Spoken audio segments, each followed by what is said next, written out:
Why Chinese industry no longer wants American corn. Despite being the second largest producer of the crop in the world, China bought U.S. corn worth over $5 billion last year.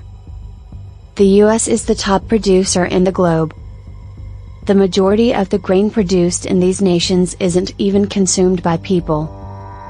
In the US and China, respectively, 40% and 75% of the maize produced is utilized for animal feed. Corn makes livestock bigger, and China's expanding economy currently requires around 250 million metric tons of corn annually. China has imported millions of tons from other nations in response to this need. To improve its food security and reduce its dependency on Western nations, China has been making efforts to reduce its reliance on foreign corn, mainly from the US. Compared to their Chinese counterparts, US farmers are far more successful at raising corn. According to estimates from the U.S. Department of Agriculture, corn fields in China produced fewer than 3 tons per acre last year, as opposed to roughly 5 tons per acre in the U.S. This discrepancy is attributable to the U.S. having more arable land than China and better soil and farming practices.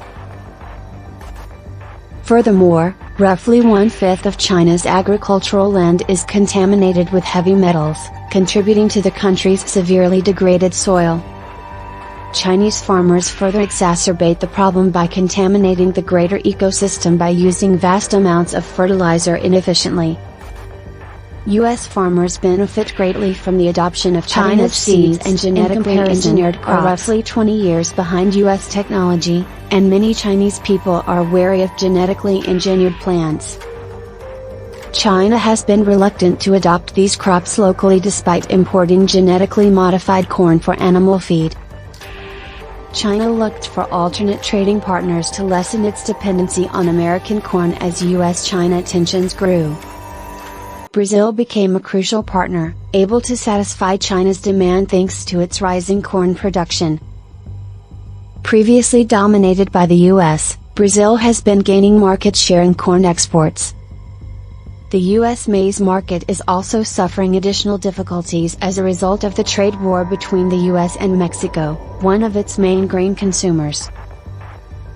Losing the export market, particularly to China, would result in sharp price drops, which would have an impact on American farmers who already have slim profit margins.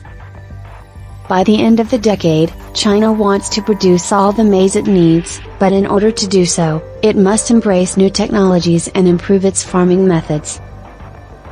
China will probably continue to import a lot of corn for animal feed for the foreseeable future.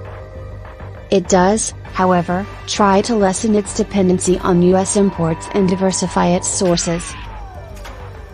China's ambitions to construct trade deals that omit the U.S. are motivated by the country's expanding economy and demand for agricultural exports. Since there is no comparable market in the U.S. with China's purchasing power, American farmers must adjust to shifting trade dynamics. China's decision to reduce its reliance on American corn creates both opportunities and difficulties for the world grain markets. China wants to increase its agricultural self-sufficiency and decrease its reliance on foreign suppliers, while the U.S. confronts competition from Brazil and unpredictability in export markets. These changes can have an influence on farmers and economies all around the world and have important ramifications for the agricultural trade environment.